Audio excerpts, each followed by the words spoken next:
You would.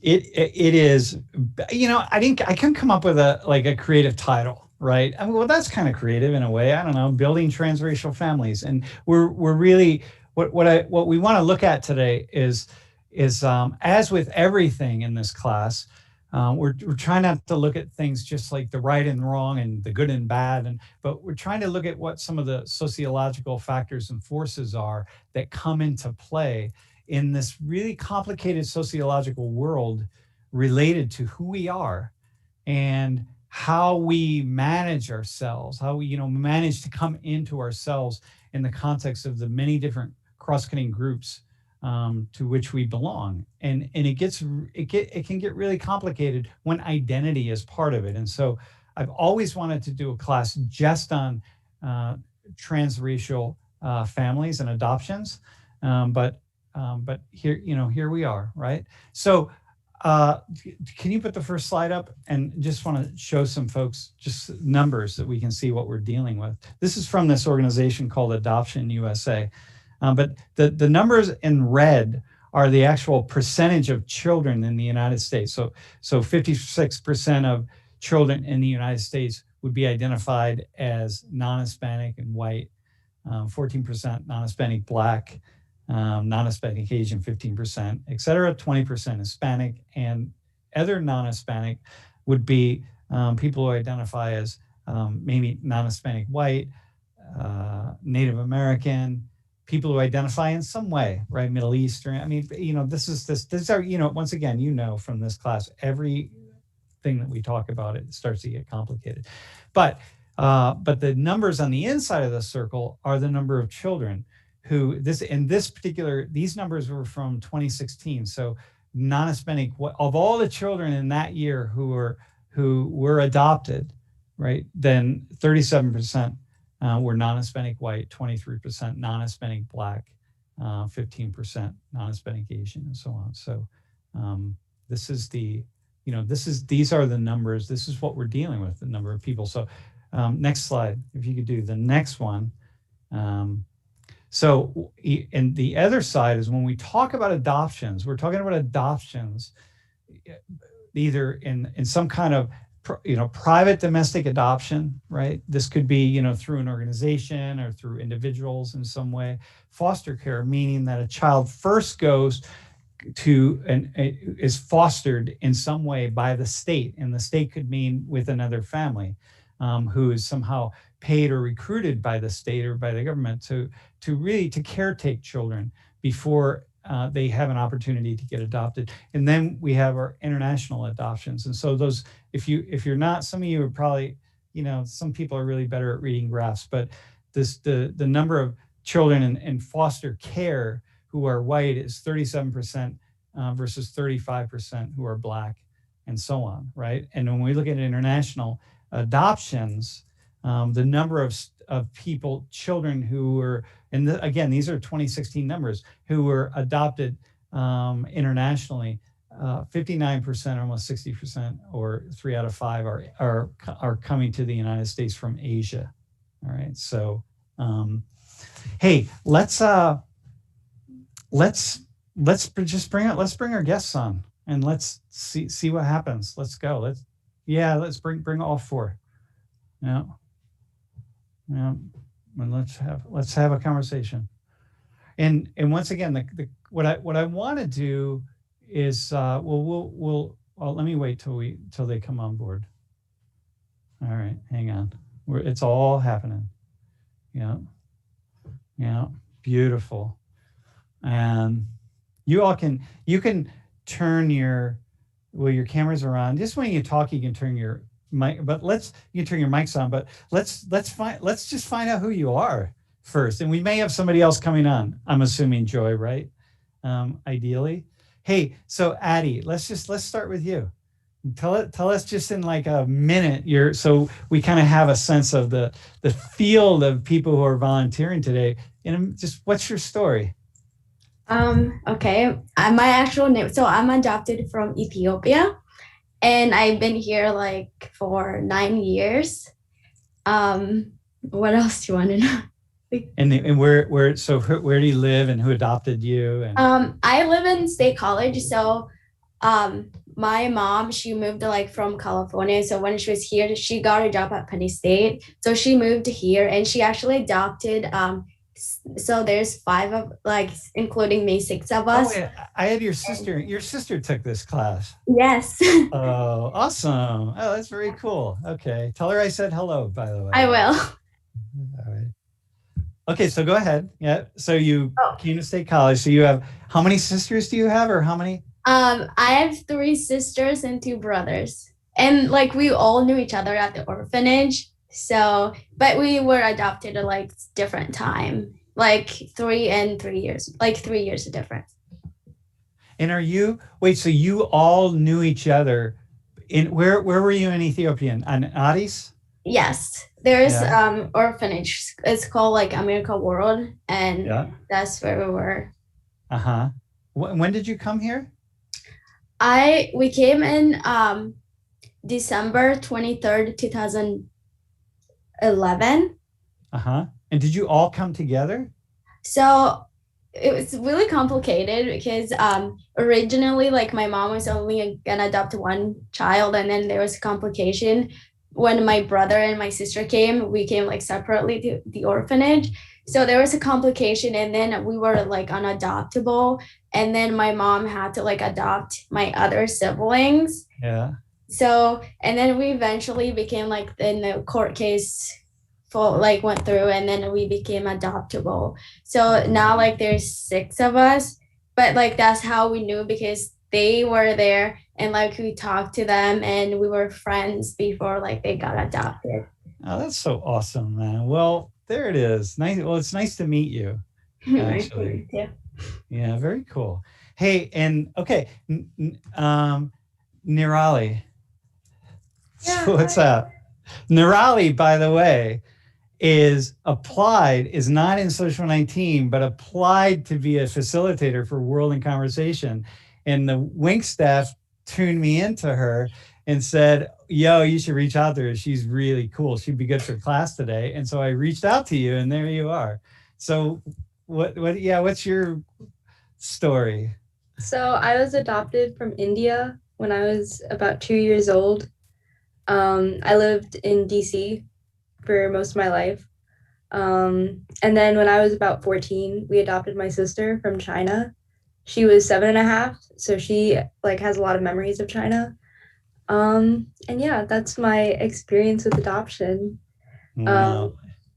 And when you say your mom adopted you? Yeah, my mother's a single parent from Queens, New York. She's white. Yeah, no dad, just the three of us girls. Whoa, that's awesome, man. Oh, that's so awesome. Well, cool. So, and from Queens, and I was saying to you on the phone when we talked today, Queens is the most racially and culturally diverse geographic land area on the face of the earth. And so your mom grew up in this really dynamic, really complex, geographically diverse area. So yeah, that's pretty cool. I used to use a book on Queens in this class, and wow, what just an awesome place. If you ever want to travel if you want to travel around the world without leaving the United States, class, go to Queens and spend a few weeks there. You will visit the entire planet. So anyway, and go. So anyway, thanks, Nirali. Thanks for joining. And Sean, what's up? How about you? Hey, how's it going? What's your story?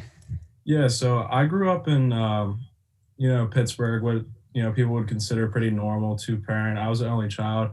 We moved around a little bit. And then at the age of 12, my dad passed suddenly.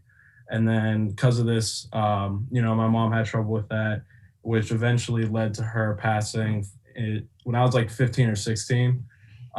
So from there, I guess after reading that graph, I would say that I was private domestically adopted.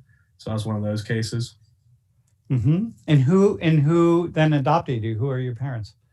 So I wouldn't say they were my parents, but they're just, the people that adopted me. But guardians, yeah. I played lacrosse in high school, and so I had a lot of close friends there and a good network there. And it was actually one of my teammates who would, sometimes take me to practice and take me to school sometimes. His family was in a position to do so, and so they did that. Oh, very cool. Awesome, man. It's good that you're on the chat because yours is a little bit different story, and it's going to be really useful for us as we move along. Awesome. Hey, so great. So thanks, man. Thanks. And wait, and the family who adopted you, are they what are they? What's their ancestry? They're actually extraordinarily Polish, which was different from my background.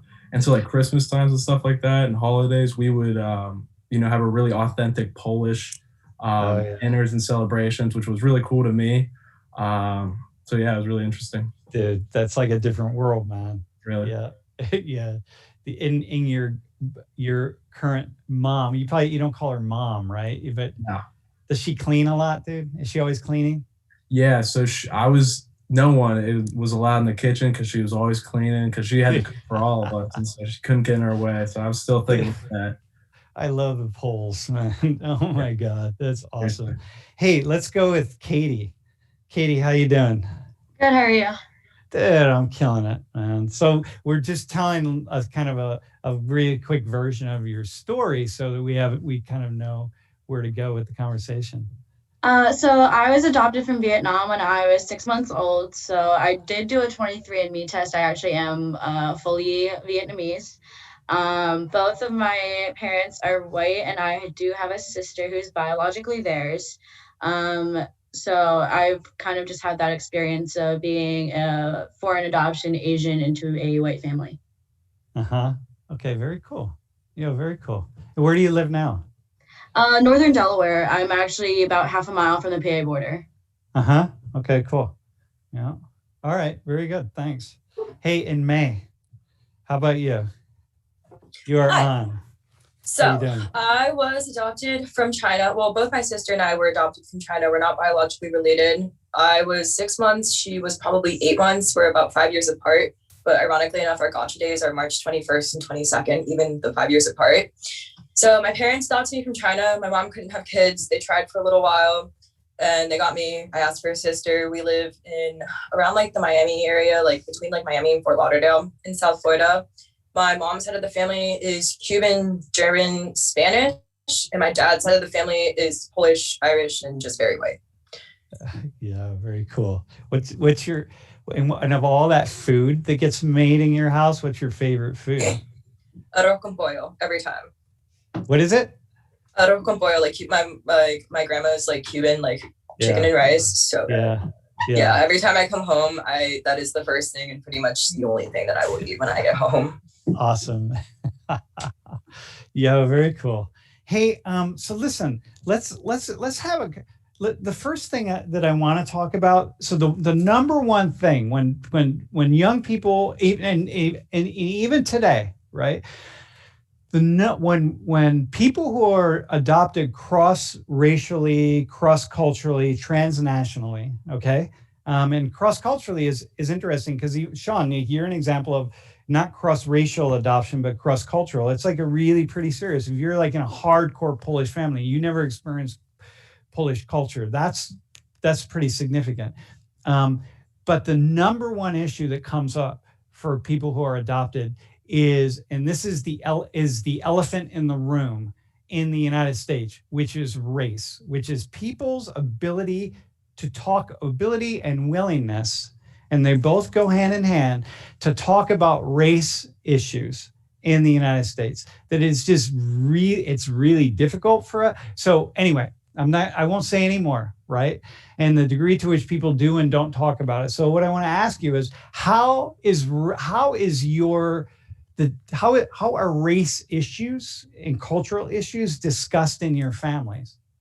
How open are they discussed? How often are they discussed? And what kind of complicated ways are they discussed? Just however you want to go with it. So who would want to go first? How do you talk about it? Anybody? How about? Start. Oh, go ahead, Nirali. You're on. Okay. So as I said, my sister's Chinese, I'm Indian, and my mom's white. So walking down the street, we have a lot of stares just because of how different our family looks. And my sister and I kind of forget that we look different. Like, I know that seems ignorant to say, But you know, when you're just with your family, you don't think, oh yeah, I look different, because it's not something we're thinking about. But because of all the rise in hate crimes, like our mom has had to talk to us about like being careful just and being aware of what we look like to other people. Mm-hmm. And when did you first how old were you when you had the first conversation in your family about race, about these differences and about, all of this? Well, obviously I had the normal questions about why I didn't look like my mother when I was a kid, and she told me I was adopted. My mother's philosophy is that she's just open with everything, so whatever I would ask, she would answer honestly. So I kind of understood my situation, but I was also raised on Capitol Hill, and so it was a very white community. And so I didn't consider myself like brown, if that makes sense, just because I wasn't treated differently. It was a very sheltered community. And so to me, I was just like white. That's weird to say, but I didn't see myself. Yep. No, well, we're actually going to go to that next, and that's the next conversation. But hey, by the way, so people know, when you say you were raised on, you're living on Capitol Hill, what does tell people what that means? Oh, I live in Washington, D.C., so Capitol Hill is where the Capitol is, and like the area around it, the neighborhood. Yeah. Okay. So how about somebody else? How about Addie? Do you want to go? Like when, how often, how et cetera. How are these issues discussed? Yeah. I'm also like adopted by a single white mom, so it's kind of different when you're like, we're the black ones and like black kids, and then she's a white one. It's kind of really like interesting but different. And we asked her like how did she feel about like us being different, and she's like she doesn't feel like she's white. So we talk like, so when I came I was a lot older, so like, well, I was like almost 11 and I didn't speak English, or like I didn't know anything how to write or how to read, even like in my own language. So I didn't really understand about race and stuff until I went to high school. So like that's when like I started reading and like asking questions. And we do talk about like when we see stuff on the news, that's something like we discuss as a family about. So it's like I have a different experience then. So like I don't, yeah. So there's 6 of you, you say, right? 6. Yeah, yours is really different, right? Because when you're sitting around the kitchen table, you're right. This is an Ethiopian family with a white woman, right? Right? A white American woman, but it's an Ethiopian family in that way, right? I mean, I'm just saying it like that, but yeah, that's very cool. Okay, so for you, there's a way in which it's always been there, but you started asking different questions in like high school. Yes. You said, right? Yeah. Yeah, I just like, it's just because like when I came, like I started in 5th grade automatically. So like I didn't know anything. Like there was nothing to help me like understand. So it's kind of like me starting in kindergarten, except I'm only starting in like 5th grade without like knowing anything. So it kind of like, to ask those questions at that time, like nothing made sense. Like it felt like I was living in a world that was like a black and white. So, but then once like working in school really hard and like studying in the summer and stuff, once I actually started to understand, I was like more able to ask and like read. Yep. Okay. Thanks. Yeah, very cool. That's very cool. Hey, May or Katie, let me ask you this question. How prepared was your family? What's your gut feeling now, like being able to look? How prepared were they to have the complex conversations about cross-racial adoption? My family is actually very prepared. I still have the book from the adoption agency in Vietnam that was corresponding with our local one. And it's all about like Vietnamese culture, a little bit about the country, and explaining how the family that I'm in is really grateful to have me, and in many ways I'm a blessing to them. So things like that. And that was read to me as a child with like pictures, very simple. So one of the things that I grew up with as like, bedtime stories, that was one of them. So I've always known it was something that they were very open about, and always have had questions about Vietnam too. Uh-huh. So what kinds of things do they do? Have they learned to cook Vietnamese food, or are they like, no, we're actually a very Italian food family. Like family recipes through and through. But every single year on my adoption day, we'll go and grab Vietnamese food. Uh-huh. Oh yeah, very cool. Yeah, very cool. So May, how about you? Like what do you do? How much is Chinese culture, if at all, right? And to what degree is it woven into your? It's actually a very complex family that you're in, right? So. Yeah. So from the beginning, my parents were always very open with me and my sister about like kind of similar narrative to Katie's, where they really stress, like, especially because my mom like went through so many fertility treatments, like, like we were a blessing, like we were a miracle, like we were like destined to be her children. Like she's very big on like all of that stuff. So like from day one, she was very open about adoption, and just the fact that like she was so lucky to even like be able to have us, and like like obviously that made us feel very comfortable and like integrated into the family. But then also when we were younger and stuff, because she like with the adoption agency that she used to go to China, they like all the other little girls, she calls them like little China girls, so like the other China girls or whatever, like every now and then for like holidays or certain times of year, they'll do like gatherings and get-togethers around South Florida and stuff, and they'll try to like get everybody together. And so growing up, I would remember, which personally like I was never really a fan of, because I was always like, okay, like I get it, like you're trying to get me to play with like the other Chinese kids, because like it was always just like this weird like like when you're like 7 or 8 and you're just like thrown into like a room with like other kids you like never really know, except for seeing them like for holidays. It's like a really like strange like family reunion, except for they're actually not your family. So like they tried to do like they embedded our culture with like like Lunar New Year and like all stuff like that when we were a kid. But then from then we were finally like, hi, can we please not go to this anymore? So then it more so became like the conversations about culture rather than like actually trying to get us to like mingle with the culture and stuff. Or like when I went back to China to adopt my sister, I was about 5, I think. We went for like a month and a half, and my parents like like obviously like us adopting her was only like that one day, but with the rest of the month and a half, like my parents like took me around China, like showed me the history, like showed me where I was from, and like just had that conversation and stuff about me, like about that. So it's like so for all of you, and then I want to go to Sean in a second here.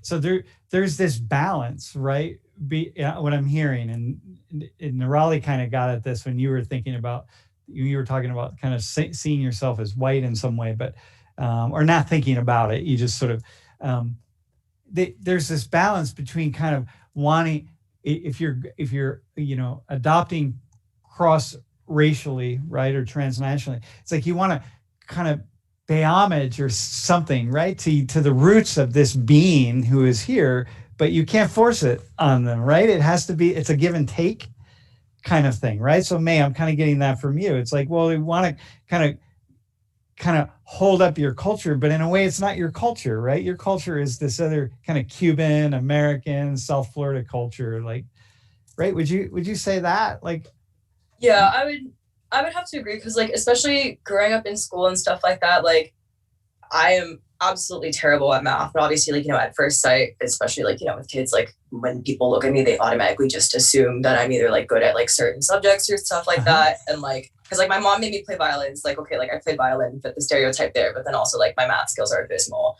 It's like a lot of times when people look at me, they'd be like, damn, like you're the only Asian I know that's like bad at math or something. And I would always respond like yes, like I'm Chinese, but also like my family's white, like my family's white and Spanish. Like that's like, yes, my culture, but also not really, like that's not the conversation, the language that I speak at home. Like, yeah. Hey, okay.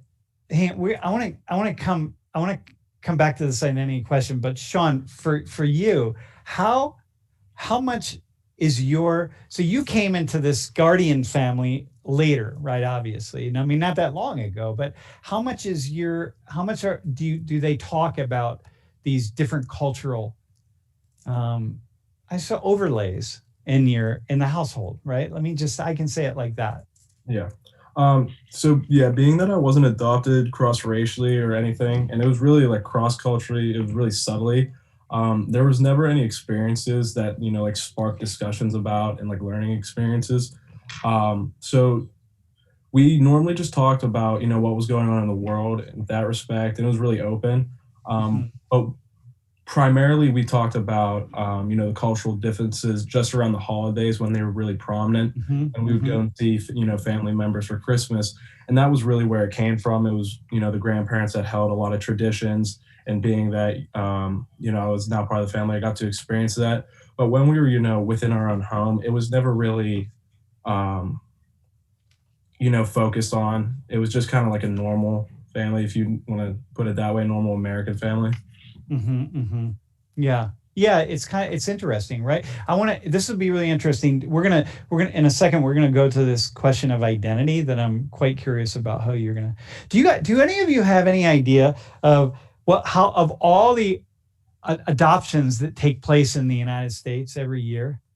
Do you have any idea of what percentage of them are cross-racially or cross-ethnically? Do you have any sense of that? What's your guess? Like throw just a guess out. 8%.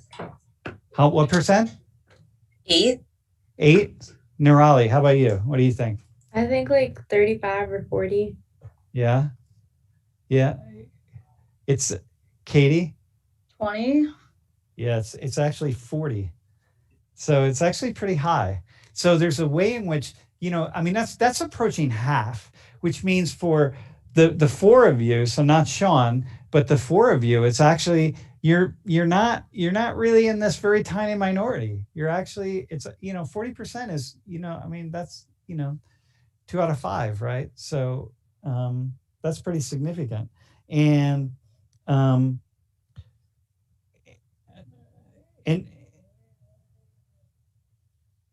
yeah, well, I'll leave it there. I was thinking about where I want to go. Hey, can you put that next? Can you not those numbers? Can you put that next slide up about countries where people are coming from?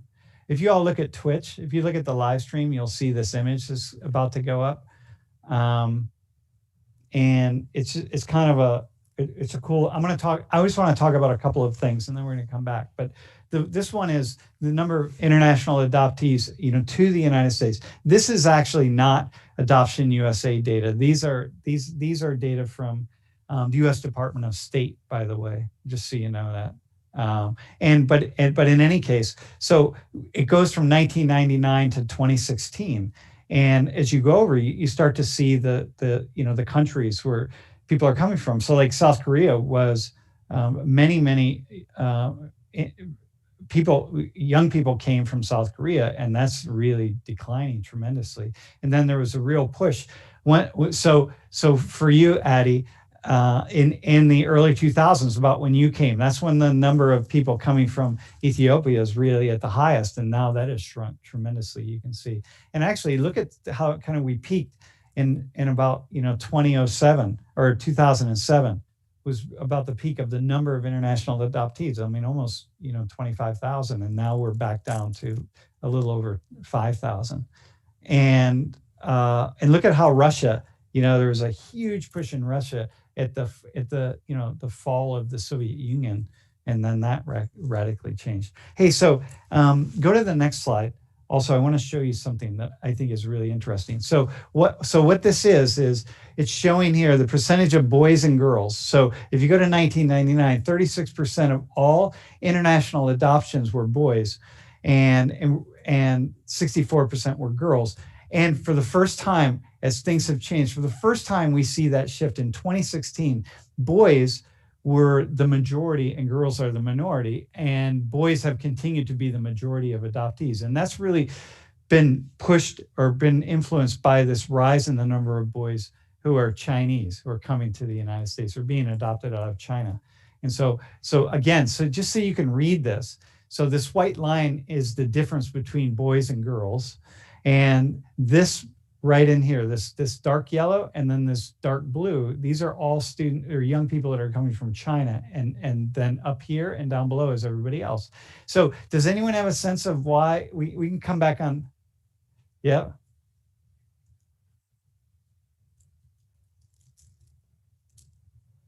Yeah, why have international adoptions decreased dramatically in a short amount of time? I think I'm not an expert on this, or I haven't read about this. You know what? Someone could look that up as to what has actually happened. I have an idea as to a number of things. Some of the countries from which people were coming just started to slow down. People had decided that they didn't, like we can look at, like Guatemala had decided, they just started to shut off the number of adoptions number of children available, especially to Americans.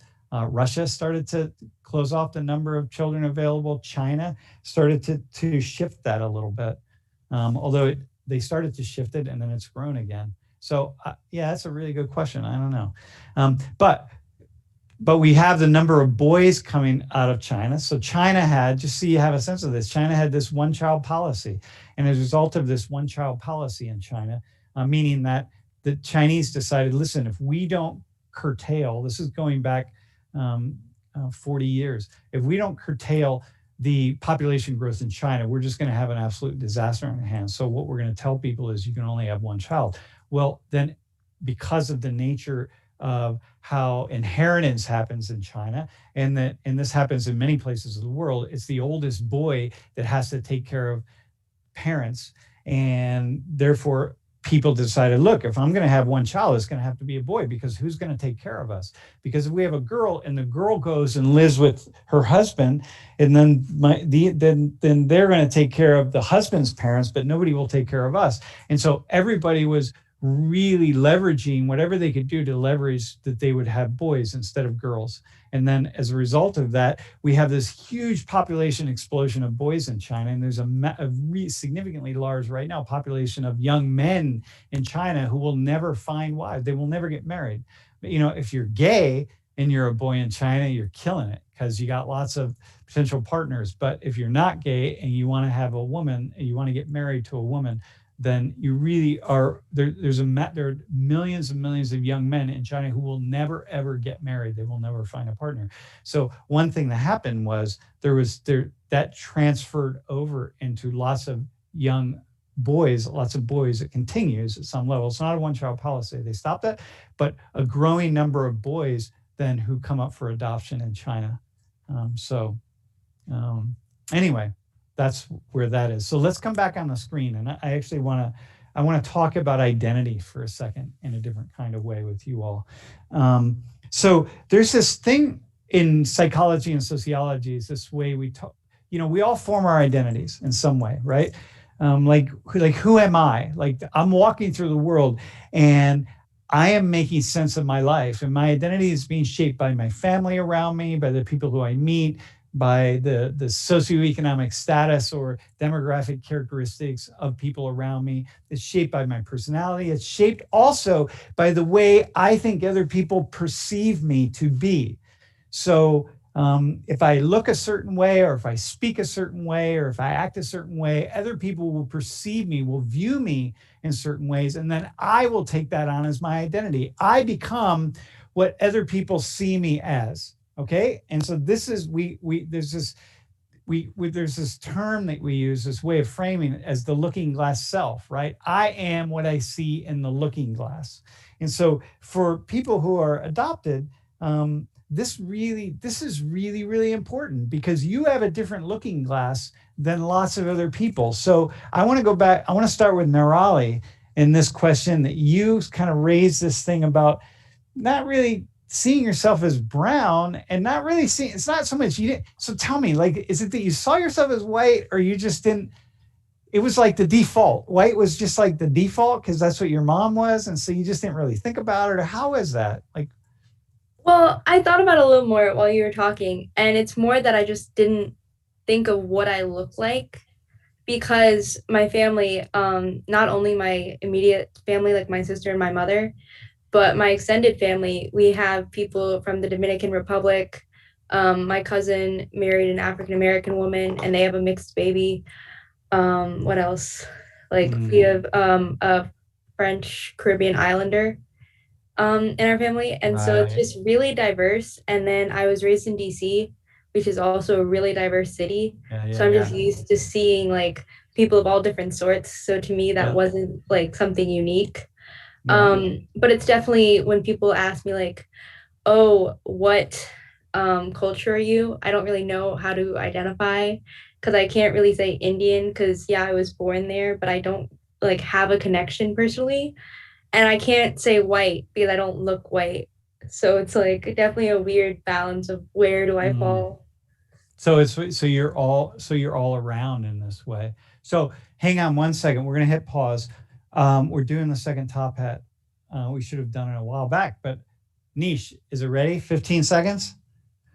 15 seconds. The second top hat will be up, y'all. Right. So listen.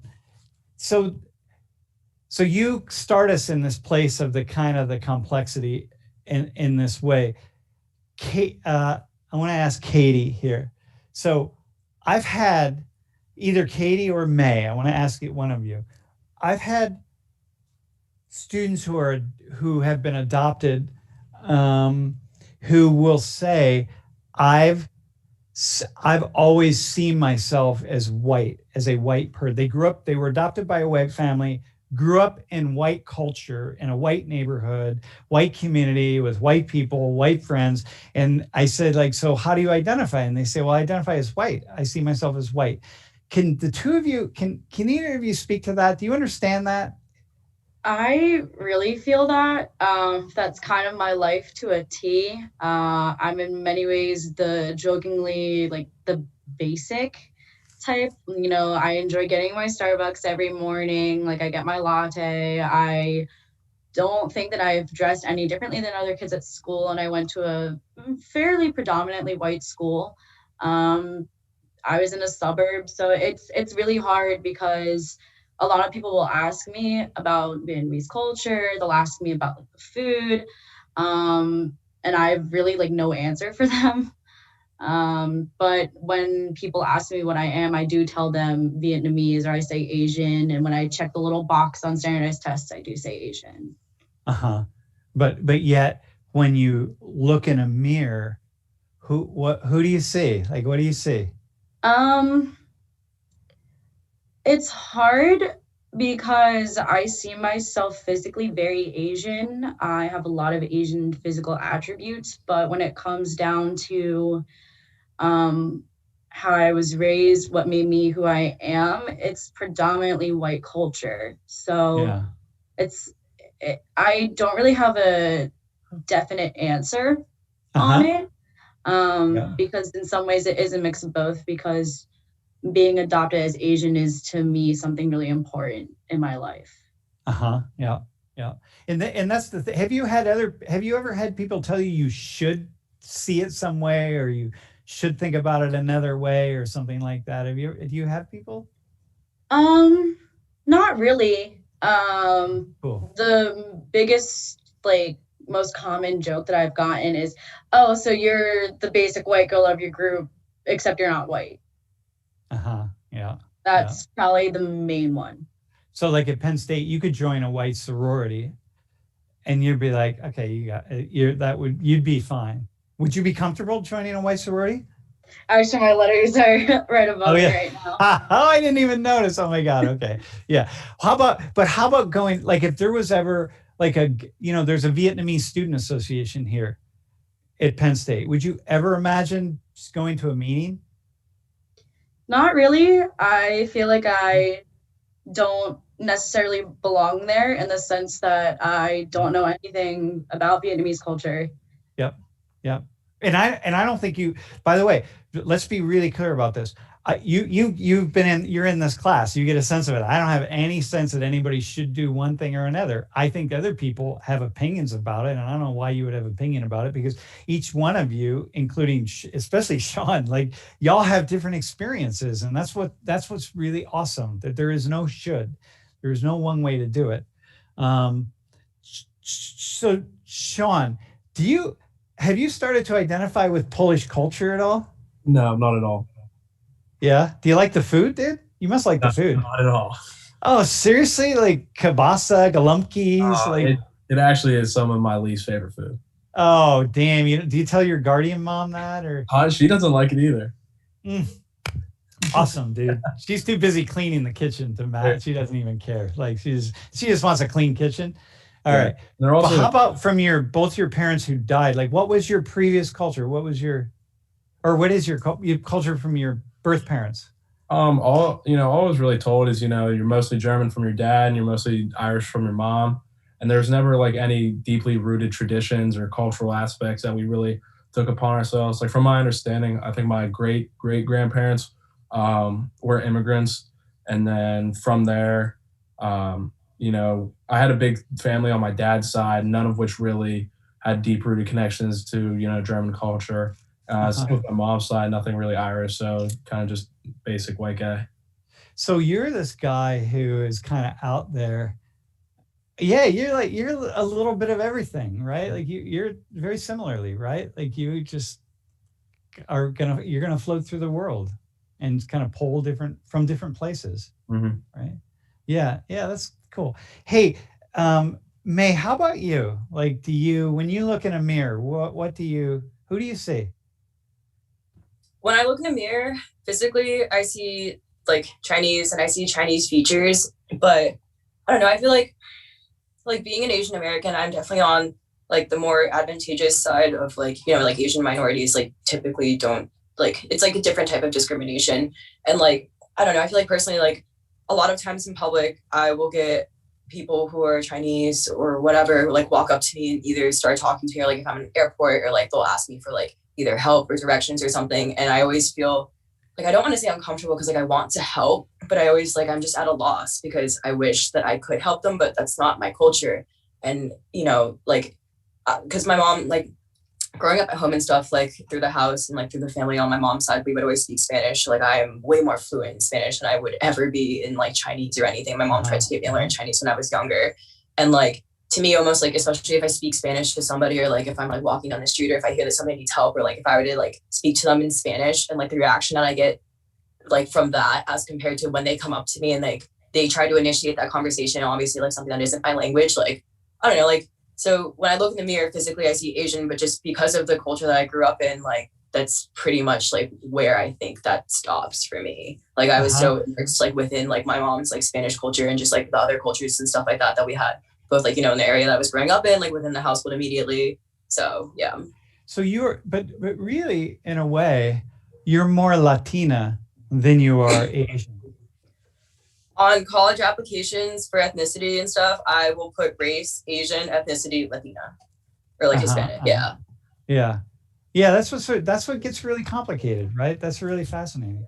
Or like because like when people hear me speak Spanish, or if like I say like, oh, like, do you need help or whatever, like even sometimes in Spanish classes, like I can see like their facial expression. They're like, yeah, like you're really gonna help me, and I'm like, I mean, suit yourself then. Like, okay. Right. I got that. Is that Addie? How about you? When you look in a mirror, like what do you like? Well, just how about if we go with just this question of identity, like who you are, right? So how much of your identity, in your particular case, how much is coming from your siblings versus your culture? That's actually kind of a cool question. Like you mean the one my siblings from here? Yeah, your siblings. I think like we're all different, but we're at the same time the same. So we do talk about like how we fit in like our Ethiopian culture versus like American culture, and that's something like we all kind of at like the same way we feel. So even though like I'm Black and I see that, and I'm Ethiopian, I see that, but I don't actually have like feel like I fit in either like Black culture or like my Ethiopian culture. It's just feels like just the way I was raised, like everybody who was around me, like there was not anybody like within my mom's side of family like are Black or anything. Everybody's like white. Yeah. But we weren't even like close to them, but also state college is kind of not diverse unless like students come. Yeah. And I like went to 2 years of private school at St. Joe's Catholic Academy. I think you might know that one. So that was a very like different experience for me, because I think there was like only 2 Black girls in that school, and it was it's just like, and we have like this meetings on the auditorium, and I always say to my mom, like, I feel like every time somebody's looking at like faces from like standing on the front of like people, and I feel like the two girls who are black, and then there was actually two Asian girls, so like those are the people who stand out the most from like out of public. So that was really like, that was the stage where I felt like I just completely didn't fit in. But then I went my junior year and senior year at State High, where I felt a little bit I belong there, just because there are people who are like me and other people who are like other cultures, and that I feel like I'm more able to like fit in than like, so I don't exactly know. I feel like I'm in the mixture of like, so okay, so let me ask you all this question, right? That's really, that gets my mind going to something. So confusion is, there's one hand. So one of the things that happens with human beings in the question of identity is when we have too many options, then life gets really confusing, right? And so one of the things that we struggle with as people is like, you get, when there's so much, like with May, you're really a classic example of this. There's so many options and on the table, and then things get confusing, and then stress enters into the picture, right? Because like it's really difficult to have to make choices, right? And so I want to just kick something around. Well, hang on, I want to go back. Does anyone have something they want to say about this question of identity and the confusion, and like kind of feeling, I don't know, like how many stories do you have about feeling pushed in to try to like pick some kind of identity, right? Like, so for example, with Addie, you're, if you know anything about Ethiopia, you know that Ethiopian culture and African American culture are like completely different worlds. And so you might look like, oh, well, you're black and you look like any other black African American here in the United States. No, but if you're identifying with your black culture, it's your Ethiopian culture, and it has nothing to do with the United States and black culture in the United States. And so it's similar when I think. So does anyone, Nirali, do you have any like thoughts on this? Just kicking it out, like this question of identity and feeling kind of pushed in one direction or another, or anybody, before I go on to the next question? I just want to see if we can air this out some more. I can relate to like what Katie said about being like the basic white girl. Like in my friend group, that's kind of what I'm described as, because I love my Starbucks and like the Air Force Ones, the black leggings, like that basic look. And I really just don't consider myself Indian at all. Now, I think my sister, who was adopted at 7.5, might have a different outview because she has some relation, but I was adopted as a baby. So to me, I just view India as a place that I was born. Like I could have been born anywhere in the world. And so to me, that's not a huge identity. Mm-hmm. So I identify with white culture, which is kind of what do you identify with about white culture? Like what in particular? Well, I think it's hard to say white culture, but like this basic American, I think it's more like the identity, because as Sean talked about, there's Polish, Russian, Hungarian, and that's like my mom's background. And so there's like all those different types of white, so to say. So I think in America, it's more of a basic like American, because I think it can be applied to any, like it doesn't depend on what you look like. It's just the American culture. So let me ask you this, to any of you, right? Do any of your parents, or Sean, I'm going to just use the word parents, but it's guardians in a way for you, right? Is that cool? What do you call them? Would you say guardians? Yeah, like legally they're always called guardians. A lot of people call them my guardians. But like in my phone and stuff, it was kind of a joke. I always say like surrogate mother, surrogate father. All right, cool. All right, you're surrogates then. Do any of your parents struggle with wanting you to embrace your birth culture more than you do? And like, Go when ahead. I was little, they wanted to give me the option. So I went to like night classes where someone was teaching Vietnamese. But otherwise, really, no. They always just said you're American and that's all that matters. And we have our family traditions. My mom's Pennsylvania Dutch, so we have a little bit of like the German side coming through. And then my dad is part Italian, so we had that too. So it was just kind of you're American and you have American culture. Was kind of their outlook on it. And Nirali, May, do you have something? Were you gonna? Yeah, I was gonna say pretty much it was that option that I had at the beginning where they would like similarly like my mom tried to get me to do Chinese school or like from the gatherings with other China girls and stuff like that, and just like giving me the opportunity to immerse myself in that culture if I so chose to do so. But then as soon as I like either I don't know, I don't want to say like I didn't want to, but like when I became more interested in like our the culture that we had at home, like within our family, I was more interested in learning about our family and like what I was surrounded by than like where I had come from. Because I think Raleigh put this really well. Like I could have been born anywhere. Like it's who socialized me, like where I've like been that makes me me. Like I feel like most of my discomfort that comes with like the confusion and just like I guess the concept of being adopted is when other people try to push their stereotypes or like their expectations on me. Because like I've never questioned my identity. Like I know exactly where I came from, not necessarily why I am the way that I am, but like I have embraced it and I like fully love like all of our culture. And it's when other people like make comments like that or like certain like microaggressions that I'm like, okay, wait, pause, let's not do that. Yeah, cool. Nirali, you were shaking your head about when I asked the parent question. Yeah, my mom has always tried to have me learn more about Indian culture. And she says to like learn about where I came from. And so that's something I've always like rejected a little bit from her. Like obviously I really want to travel the world, and so I would love to learn about Indian culture, but more from the perspective as just like a tourist looking in rather than, oh, this is part of who I am. Yeah. And so it's definitely been a struggle. And then we did the same thing with my sister. My mother put her in Chinese school when she came. And now my sister kind of rejected that and doesn't speak any Chinese.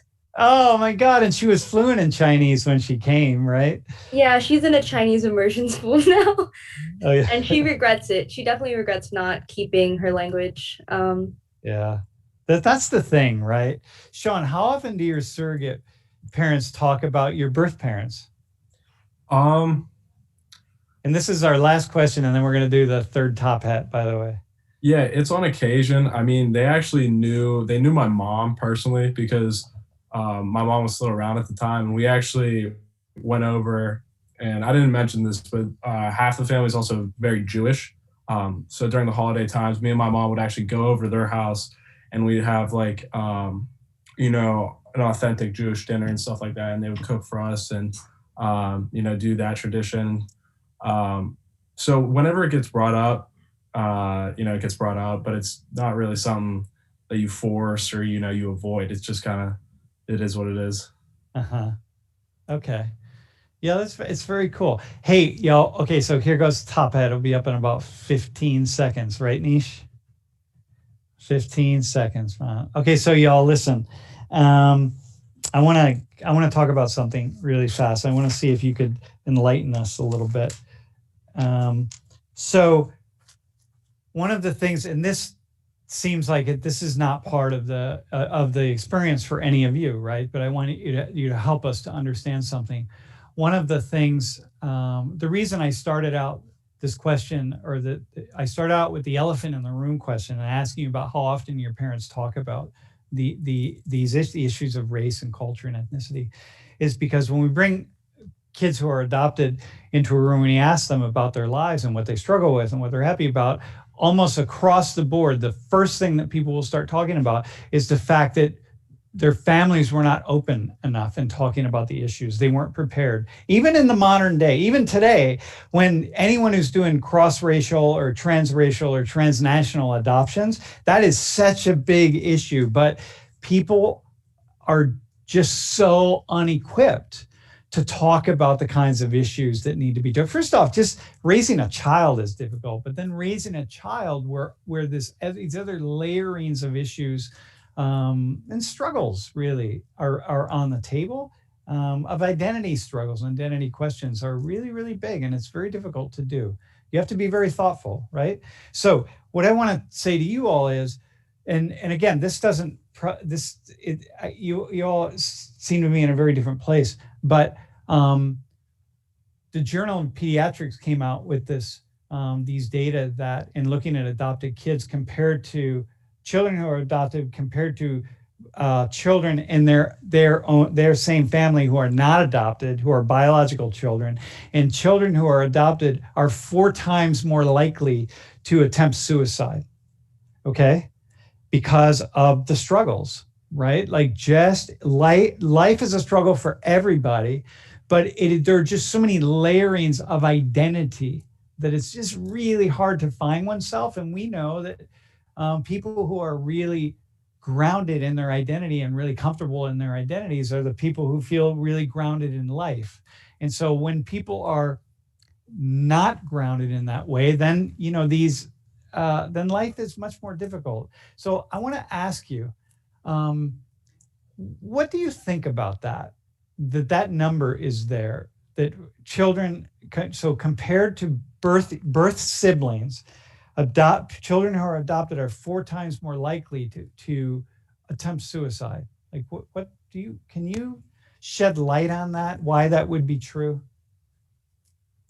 So the first thing I kind of think of is when you think of the word adopted, usually the place my mind goes is there was some, experience that led to someone being adopted. So I feel like the younger you are, it wouldn't affect you as much.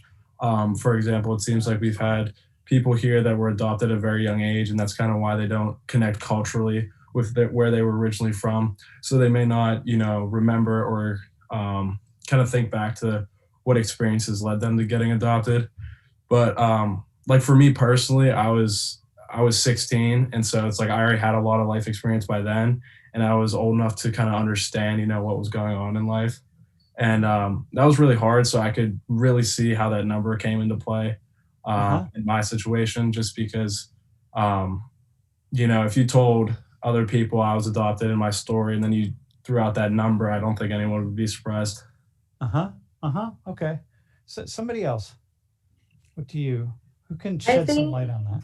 In terms of maybe interracial adoptions, it could be a sense of not knowing like where you belong, because as I said earlier, I can't claim being white because I don't look white, but I also can't claim Indian culture because I know nothing about it. So it's kind of like, oh, where do I belong? And it's also, I don't know about anybody else here, but I don't really know why like I was put up for adoption. And so it's definitely, I've like, in terms of my adoption, that's the biggest part that's affected me. Like, why was I given up for adoption? Like, it's this question of why didn't they want me, at least for me. And so, like, I can see that being a big issue of, like, that affecting your self-worth. Yep. So when you think about the question that almost all adopted kids would have, which is, why didn't they want me? And then you, on top of that question, you're layering all of these other really complex social and psychological realities, which is the stuff that I'm talking about, identity. It makes it really. So Katie, you were shaking your head. Do you have a? Yeah, I agree with a lot of what Narali was saying. I have zero idea as to how I ended up in an orphanage as a baby. I've been very fortunate that my family has definitely made it very clear that they wanted a second child. My sister was begging for a sibling. So I never had to question being wanted in my own family. But definitely when it comes to American culture, that is very, in my area, very predominantly white American culture. There's definitely times where I question a lot of things. I've been stereotyped. People don't even realize that they do it. So it's not like anyone was ever intentionally making Asian stereotypes or anything like that to me. but there's a lot of questions that I get asked that I just didn't have answers to, and it definitely made me question a lot of things. So that 4 times number, does that make sense to you? Do you get a sense of how the struggle could be real? Yeah, no, it's definitely, it's surprising, but at the same time, once you say it, and after you think about what people go through, especially as they get older, yeah, it's still a surprising number to me, but at the same time, it's also sadly just something that I can actually picture. May, how about you? Hey, by the way, May, I want to say this to you.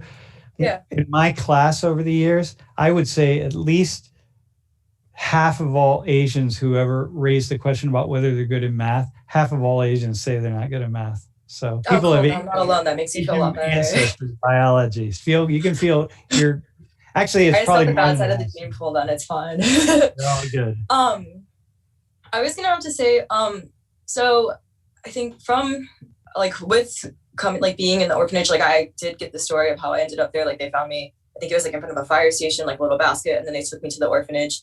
And like I guess at first as a child I would kind of wonder and just be like I wonder, I guess my question was always more so what could have been happening to like my parents, or like what could they have had going on that they made the decision to like sacrifice like not having a child, whether it be like one child policy or like whatever other stuff like they may have had going on. And I feel like I've never really asked myself like why they didn't want me. And I feel like it's probably just a mix between like I was just really wondering like, yeah, like really what could they possibly have had going on, and like, you know, like because I feel like I'm better off where I am. My family was always very open and accepting, and like, you know, really stressed that like I was their blessing, and like, you know, like so glad to finally have a child and stuff like that. It's like I feel like between those two things, like I found peace with that. And I was like, you know, like everything, because I'm a big believer in like everything happens for a reason. So like when I start to think about it, I more so think like even possibly like the hurt that family could be going through of having to give up a child and stuff, rather than like why didn't they want me? Because like I don't know, I ended up here for a reason, and I fit in pretty nicely with my like I don't know, I don't know, I feel like I different narrative, I guess. Yeah. Yeah, I hear that. I know. I think that it's so, I mean, it's so complicated, right? But so this idea that and again, I'm not trying to put thoughts into your minds, because you all have, I can really get a sense for the 5 of you of this kind of place that you're at. But do you understand that as well? Can you understand, or can you envision, or that idea of 4 times is likely number? Does that seem like, wow, that's really surprising? Or it's like, nah, I can get that. Go ahead, May. So you're saying I can definitely see where that number would come from. And I really think that it just depends on each person and like their situation, either how their family was accepting or how that process of like being adopted. Like I feel like it really would just be contingent on like the person and everything they have going on with them. Because like I could see in like very many places where like just one little part about my story, if it was different, how that could affect the rest of my life. But like, I don't know, I think my cards fell pretty nicely. I got really lucky. You know, go ahead.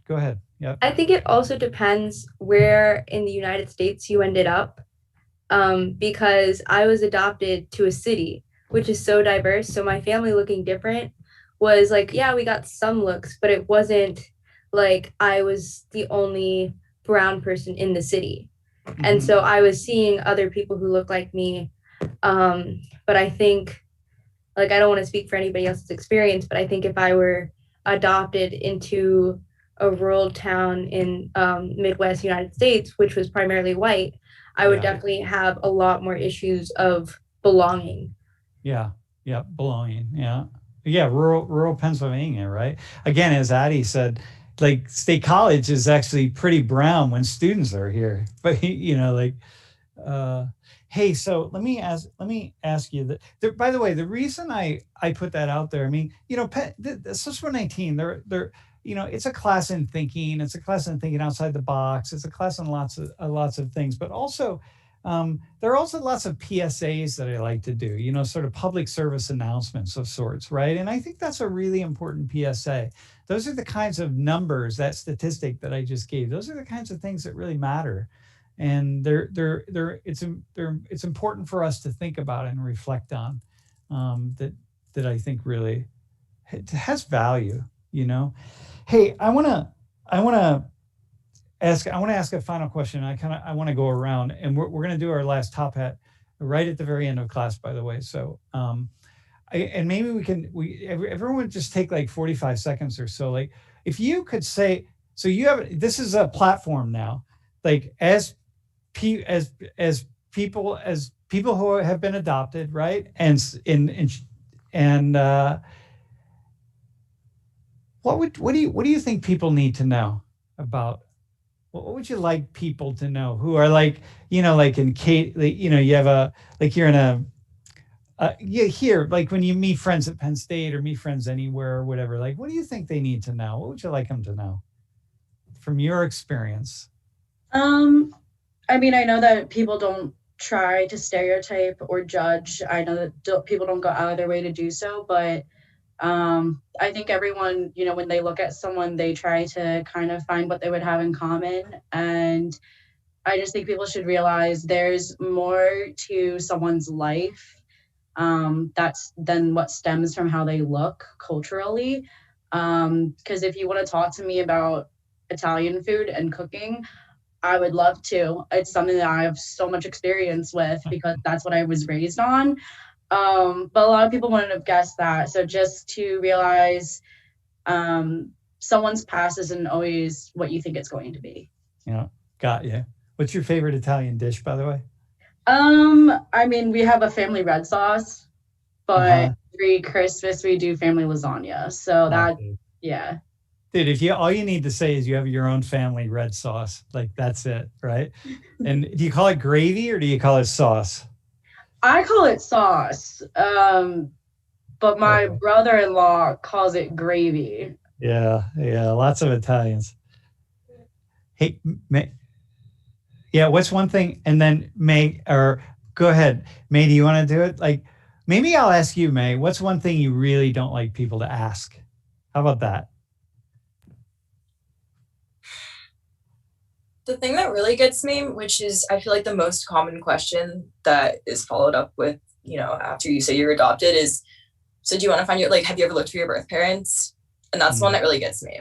Because, like, I mean, like, I could go looking if I wanted to. And really the only reason I would want to go looking is for, like a biological, like, for, like, disease purposes, like, knowing, like, what I'm prone to, what I'm not prone to. Because, like, the genetic side of it, that gives me more discomfort than ever, like thinking like, oh, like maybe they didn't want me or something, like just like the unknown of like that health side. But really that's the question that kind of gets me, because like instead of like, oh, like how do you learn about your culture or like other things, it's always just, so did you try to find out who left you? And it's like, I don't know, like it just comes across like not as insensitive, but almost as insensitive to me. Like I feel like there are more productive questions to ask than just, so what are your birth parents up to? Got you. Hey, wait, hold off on the top hat niche. 1 second. Hey, that's very cool. All right, everyone heard that? Like, don't ask if you ever look for your birth parents, because you were all shaking your heads. Hey, Adi, so we'll go like 30 seconds here. What's like one thing that you would like to say to people? Like, do you want me to say like something that people wouldn't ask me, like want them to ask me, or just? No, how about just something that, how about that? What's one thing you'd really like people to ask you? You got 20 seconds. Okay. Well, that's okay. I don't know. Sometimes, okay, I can't think of it right now. I'm like under pressure. Wait, can you come back to me? I'll come back to you. Okay. Nurali, how about you?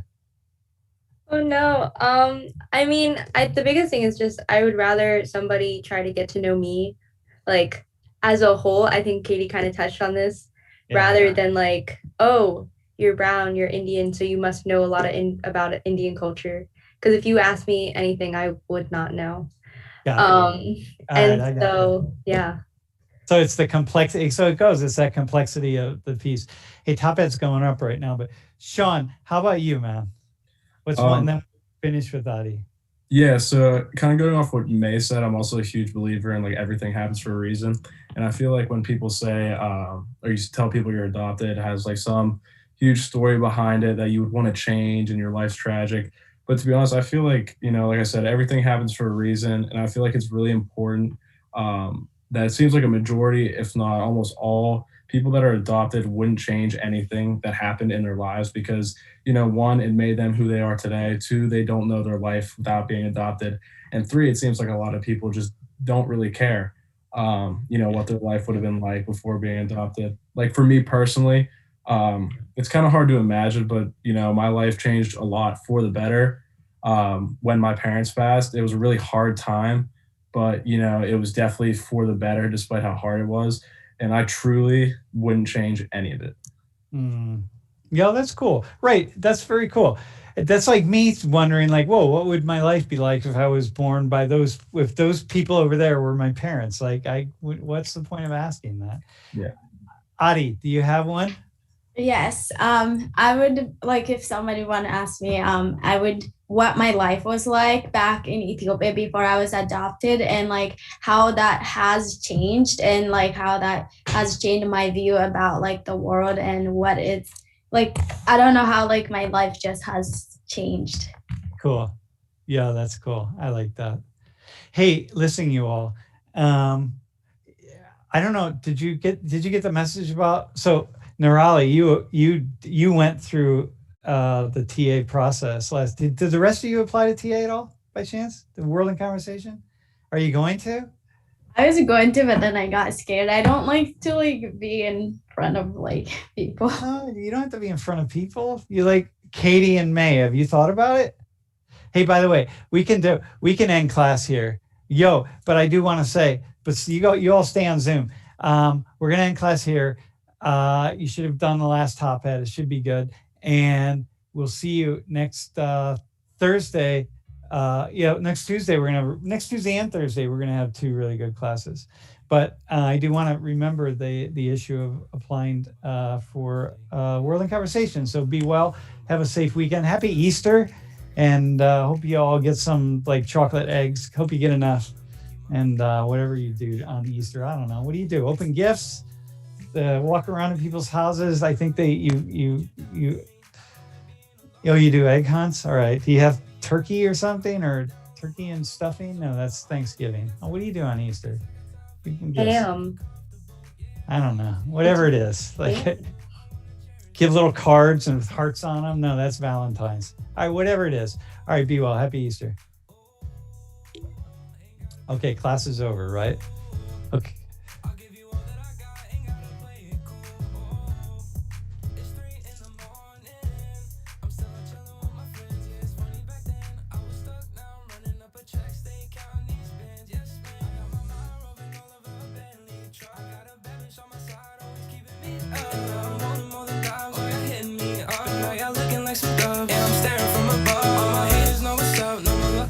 I'm from the east side, my mind's on west side. My world gon' collide, I'm dying to get by. I've been stressing my whole life, but it's time to look high.